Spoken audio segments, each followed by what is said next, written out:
Ayo berinvestasi akhirat, bangun rumahmu di surganya. Sempurnakanlah ibadah Anda dengan beramal jariah yang pahalanya tidak terputus hingga akhir kiamat.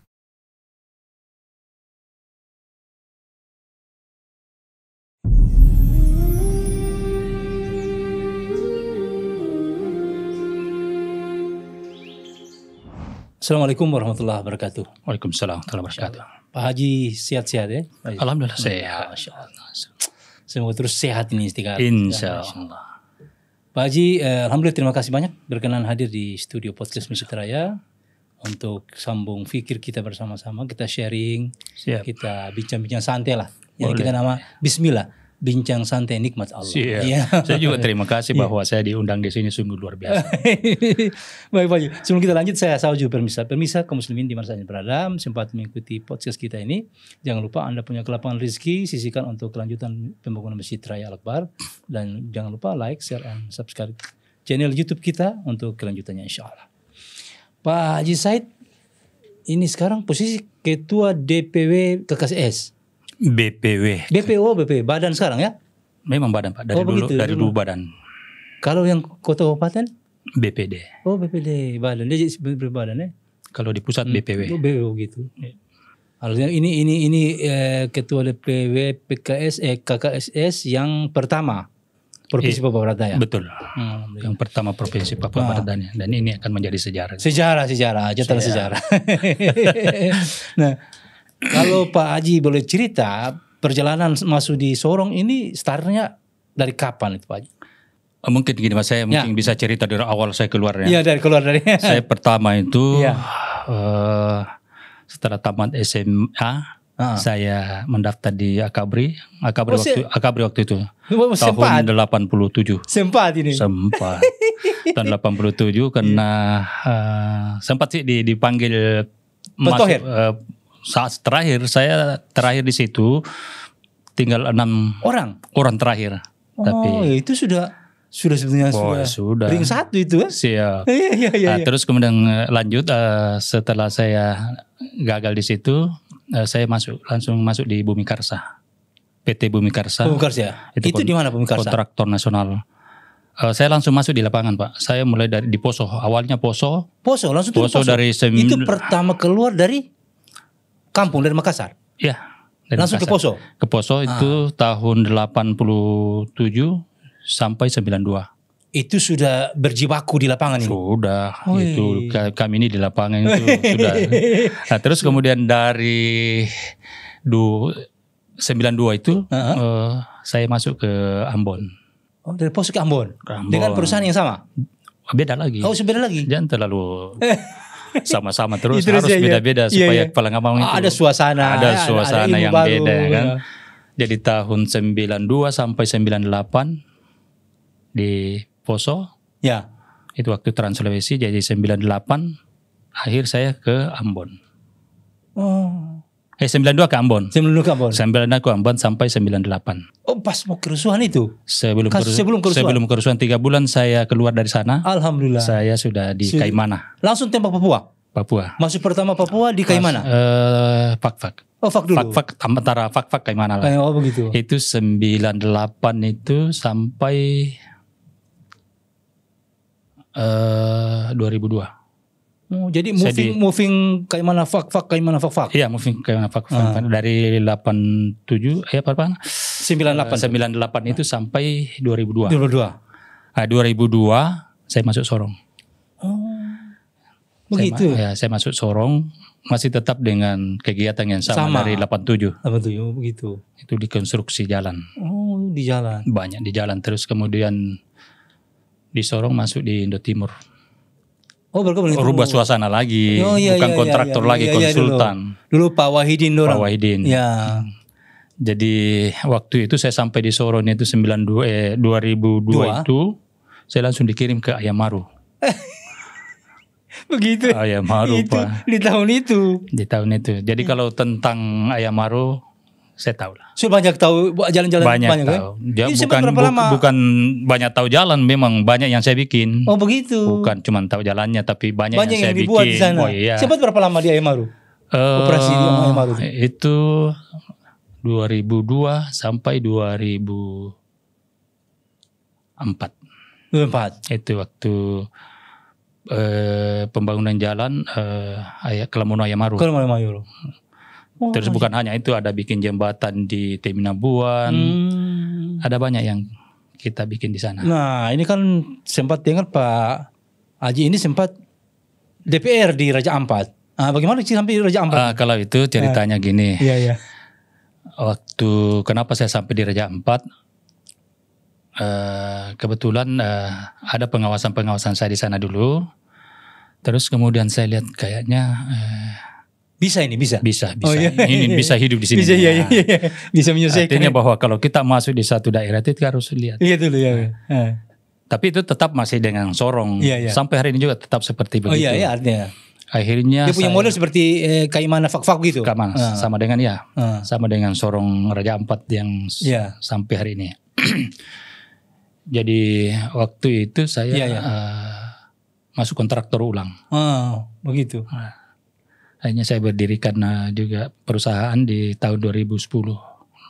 Namanya PT Eka Sadria Mataliu Bulken Mandiri. Itu anak saya yang pertama Eka. Terus kemudian Mataliu itu orang tua kami, nenek kami. Terus kemudian Bulken itu kampung kami. Jadi ya kita ikutkan semua ke sana biar orang tahu bahwa anak kampung juga bisa hidup di orang punya kampung begitu. Begitu. Anak kampung juga bisa hidup orang punya kampung. Iya. Itu jadi, ceritanya masuk Raja Ampat itu. Itu ceritanya masuk Raja Ampat. Terus kemudian saya masuk di Demokrat. Oh, akhirnya bergabung. Masuklah di dunia politik. Masuklah di dunia politik saat itu. Awal-awal saya masuk di 2010 sudah. Awal-awal saya masuk di itu. Di Demokrat itu sering saya ditawari masuk, tapi saya belum. Nanti di tahun periode lalu ini saya masuk dan alhamdulillah terpilih. Masya Allah. Nanti periode di Raja Ampat Yes. Kemudian sekarang Pak Haji dengan izin Allah ini berkonsentrasi di Kota Sorong. Siap. Iya.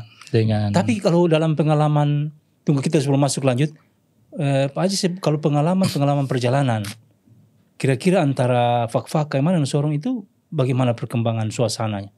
Artinya kan berjibaku berkomunitas dengan saudara-saudara Muslim, saudara OHP ini. Siap. Dengan budaya segala macam Pak Haji. Antara Fak-Fak dengan Sorong, saya kira tergantung dari kita saja. Iya. Dimanapun kita berada, kalau kita bisa membawa diri, bisa mengerti tentang. Iya, tapi kan begini, proyek itu kan biasa berhubungan dengan adat segala macam. Karena kalau bikin jalan segala macam itu kan berhubungan. Itu pernah hadapi masalah krusial tidak? Saya kira kalau untuk saya selama ini artinya bahwa semua tantangan saya tidak menganggap itu masalah. Oh begitu. Saya tetap menganggap bahwa itu tantangan. Itu tantangan. Dan kita harus hadapi itu. Bukan menghadapi dengan cara bagaimana, tetapi tentu kita melakukan pendekatan. Untuk menyelesaikan masalah. Saya kira kalau manusia ini kan perlu pendekatan, Pak. Betul. Kalau tidak ada pendekatan jangan harap bisa selesai masalah, benar. Harus kita pintar-pintar membawa diri. Di orang punya kampung kita harus bisa beradaptasi. Kalau biasa pepatah orang Bugis bagaimana Pak? Ya. Pepatah orang Bugis Makassar gimana kalau di orang pun negeri? Ya di mana bumi dipijak, di situ langit dijunjung. Iya. Artinya bahwa kita harus menyesuaikan. Harus menyesuaikan. Tentu dalam hal-hal tertentu. Karakter budayanya. Tentu dalam hal-hal tertentu. Kalau sudah menyangkut yang kita punya ini, agama itu lain lagi, ya betul. Nah, sekarang alhamdulillah ini Haji dipilih ini. Kan ini kalau saya merasa ini putra terbaik. Semua yang masuk ini putra terbaik. Orang pilihan. Nah, di atas dalam pikiran Haji bagaimana untuk mengembang Kota Sorong ke depan itu bagaimana kira kalau visinya? Luar biasa, Pak. Visi kami itu adalah mewujudkan perubahan dan percepatan pembangunan Kota Sorong yang jauh lebih baik ke depan. Oh begitu. Artinya visi kami ini terdapat 7 misi dan ada kami rangkum di dalam 11 program prioritas untuk menguatkan misi itu. Untuk menguatkan misi itu. 11 program itu diantaranya apa? Salah satu yang paling memang saya lihat paling ini adalah RT RW kami gaji. RT RW? RT RW kami akan gaji setiap bulan. Ada perhatian khusus kepada RT RW? Bukan perhatian khusus, Pak. Memang harus digaji. Oh begitu. Gajinya itu sekitar 800 sampai 1.200.000. Bisa sampai 1 juta jadinya. Ya. Kenapa itu harus kita lakukan? Tentu mungkin orang bertanya, dia mau kasih naik rating saja. Tidak. Kita harus gaji mereka karena pertimbangannya gimana? Pertimbangannya bahwa mereka adalah pimpinan paling di bawah. Pemerintahan paling di bawah. Pemerintahan yang paling di bawah. Yang tentu menjadi ujung tombak. Betul. Suksesnya pemerintahan di atas. Benar. Nah, bagaimana mungkin RT RW yang punya tanggung jawab besar di di wilayah masing-masing, lingkungan masing-masing, terus kemudian kita tidak perhatikan mereka. Ya. Itu menjadi skala prioritas itu. Itu skala prioritas. Itu salah satu skala prioritas kami. Jadi artinya bahwa RT RW ini dia tahu. Iya. Tahu situasi lingkungannya. Dia paham. Jadi kita harus masalah segala macam. Dia yang hadapi duluan. Dia yang tahu siapa yang tidak sekolah karena tidak ada uang. Siapa yang layak dibantu. Sampah seperti apa harusnya, bagaimana yang harus kita lakukan. Nah, itu yang memang harus kita lakukan. Betul. Sebetulnya tidak banyak juga RT, dan kan kota kita ini cuma 10 kelurahan. Ya Pak, begitu ya. Banyak juga Pak. Artinya 10 kelurahan. Kalau dengan RT RW itu sekitar 900-an juga. Sekota Sorong. Tapi ini tim sudah hitung ya, tim teknis sudah hitung. Jadi akan kita hitung. Dan itu tidak terlalu bisa lah dengan APBD kita. Apalagi Sorong menjadi gerbang pengembangan ekonomi. Masya Allah. Itu diantaranya. Yang berikutnya mungkin yang skala prioritas. Satu yang paling ini, waktu saya komunikasi dengan beliau Pak Abner ini, saya bilang, Pak, ini kan ada 10 program prioritas yang ada ini.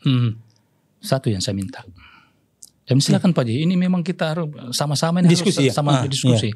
Saya bilang, satu yang saya minta Pak, masalah pembangunan rumah-rumah ibadah. Rumah ibadah. Oh itu. Beliau langsung bilang, Pak Ji, untuk rumah ibadah saya tetap melakukan pemerataan secara adil untuk pembangunan rumah-rumah ibadah untuk semua agama, termasuk wisata rohani. Oh begitu. Jadi yang Muslim ke umroh di Tanah Suci Mekah. Terus kemudian yang Kristen ke Yerusalem dengan yang agama-agama lain gitu. Termasuk intensif untuk pegawai-pegawai yang bekerja di masjid. Itu masuk Pak. Masuk juga dari skala prioritas. Masuk. Iya benar. Karena ini sebetulnya ujung tombak pembangunan. Semua ujung tombak pembangunan. Betul. Artinya kalau RT itu pembangunan fisik, yang mereka di tempat ibadah ini pembangunan mental, spiritual. Benar.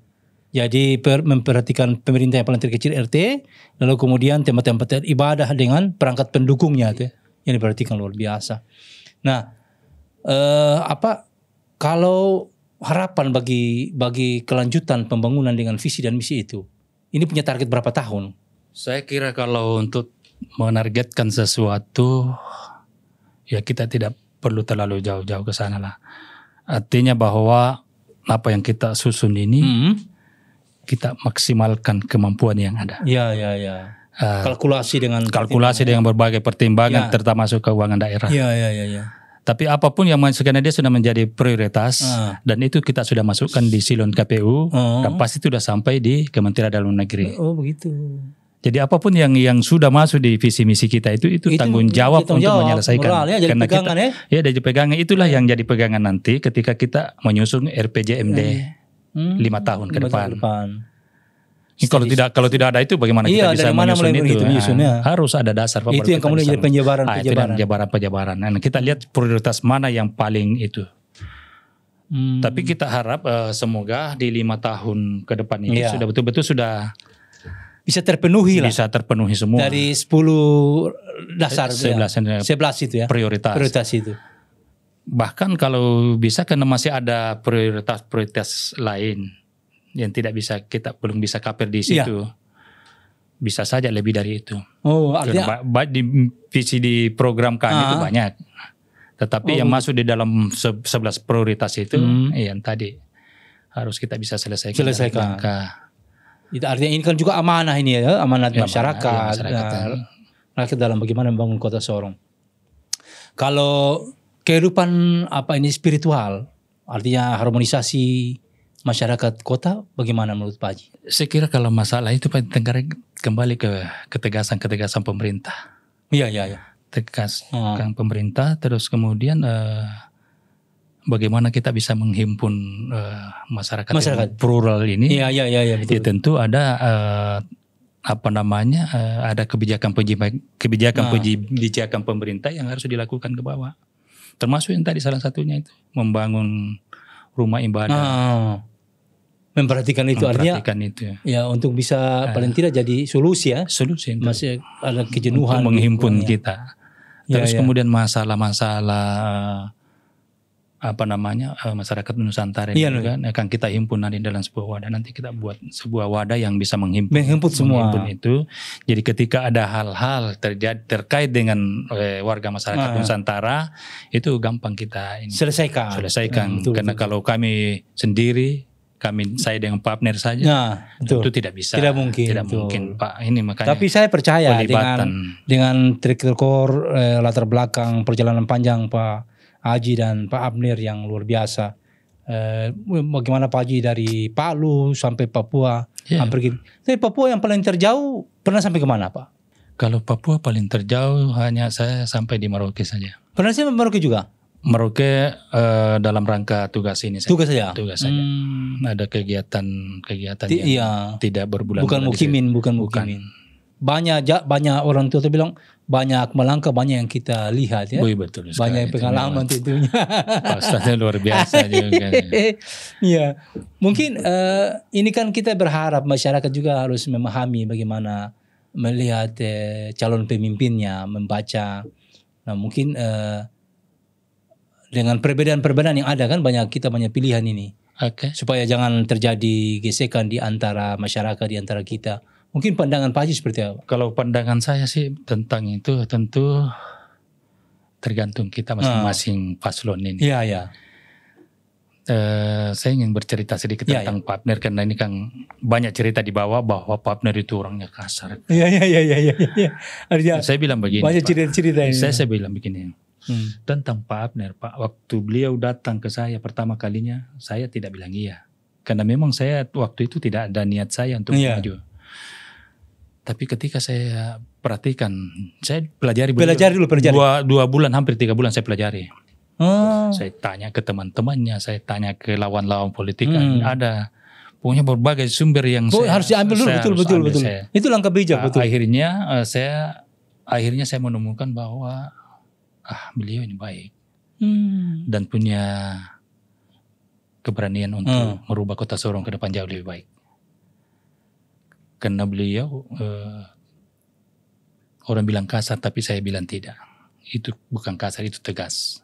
Nah seorang pemimpin harus tegas Pak. Ya, benar. Kalau tidak tegas bagaimana caranya? Apalagi kita punya kota seperti kehidupan begini. yang heterogen seperti ini. Harus ada ketegasan yang tentu tidak membuat masyarakat kita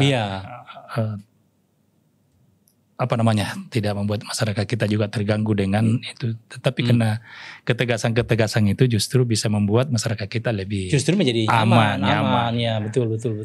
Artinya orang kan bisa berspekulasi kan begitu ya, karena belum tahu ya. Iya Pak. Iya. Makanya saya mau sampaikan di tempat ini terima kasih lagi bahwa Pak Abner baik. Oh, Masya Allah. Artinya sangat baik. Setelah melakukan penjajakan.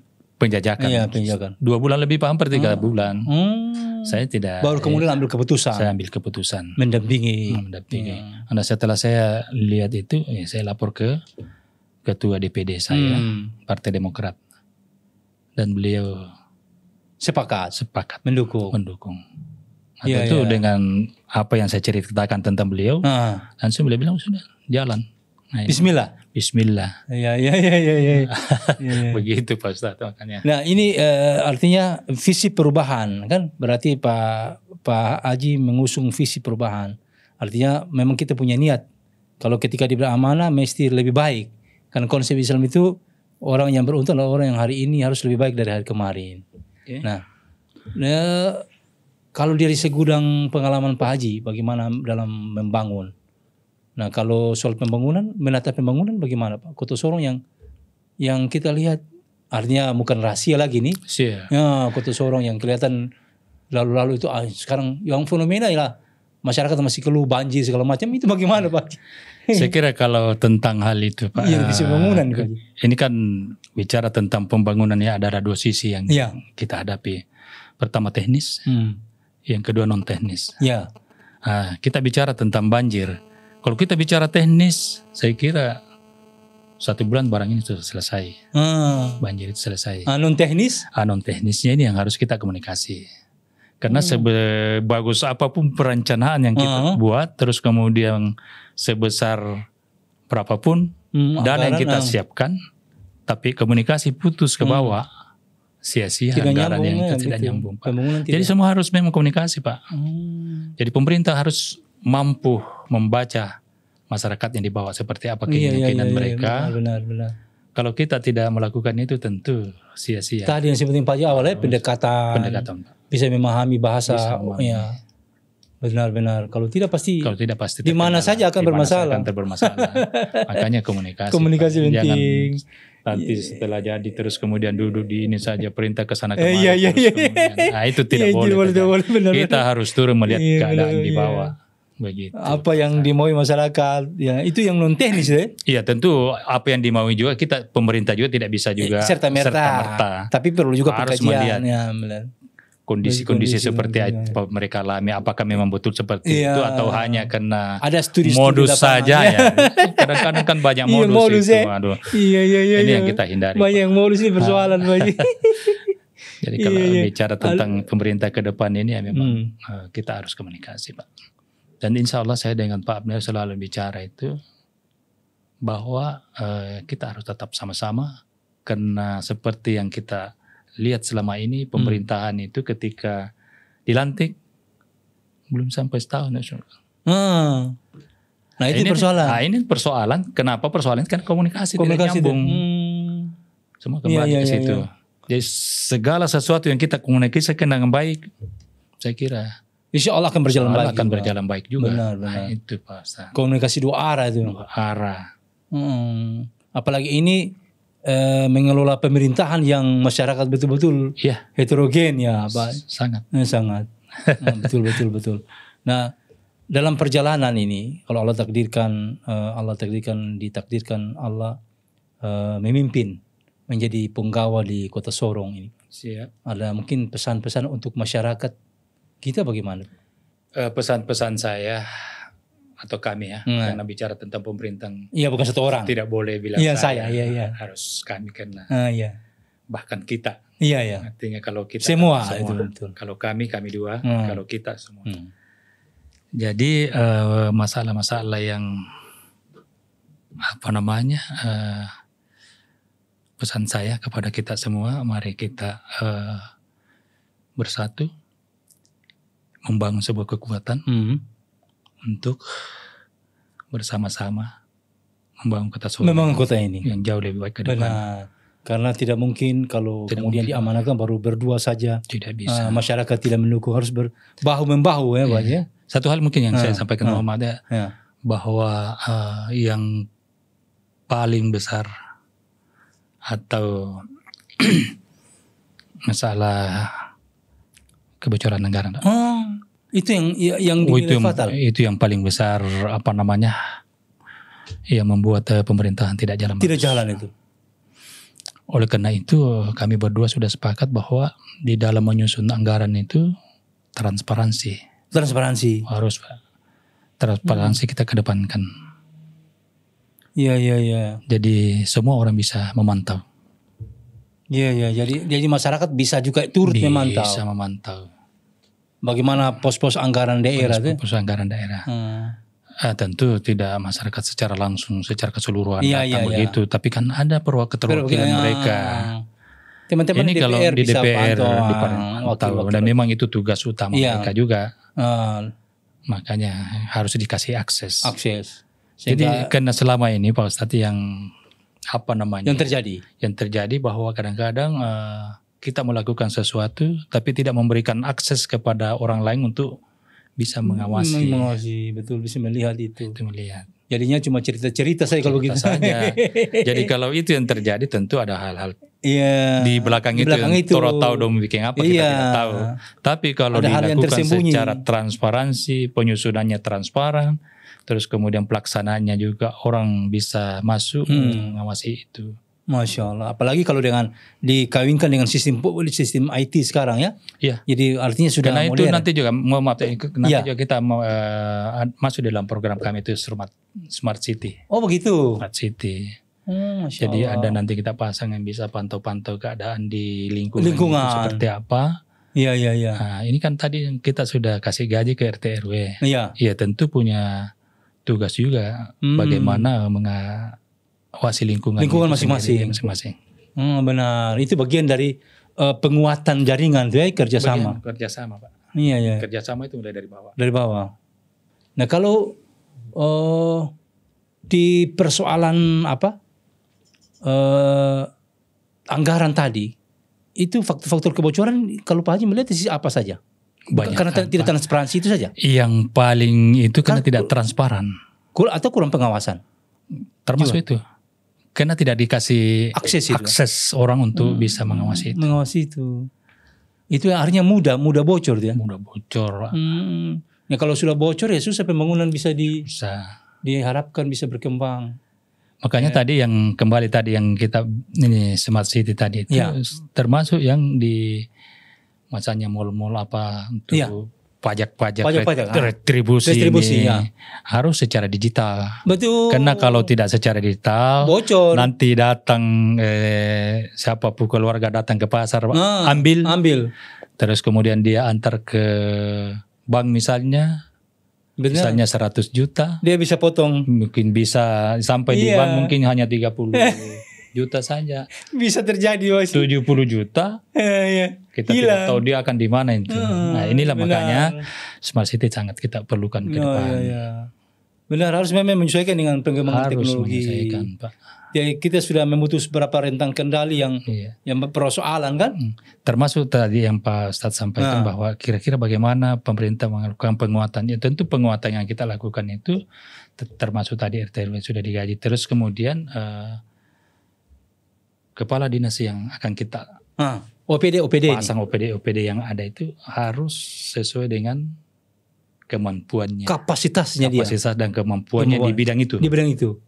Iya. Kadang-kadang kan kita cuma melihat latar belakangnya, misalnya di PU dia orang teknis, sudah kau di situ saja, tanpa melihat kemampuan. Iya. Berarti harus ada uji kompetensi ya. Harus uji kompetensi. Iya. Layak tidak dia di OPD itu. Di OPD itu. Tapi yang paling ini juga memang dilihat dari latar belakang pendidikan. Iya betul. Ketika kita kompetensi tadi ternyata memang punya kemampuan di situ, ya silakan. Itu baru kita. Iya betul. Jangan artinya ada orang yang maaf kata. Terkadang kita melihat ada orang yang background lain pendidikan dikasih ini bukan orang kesehatan jadi dinas kesehatan.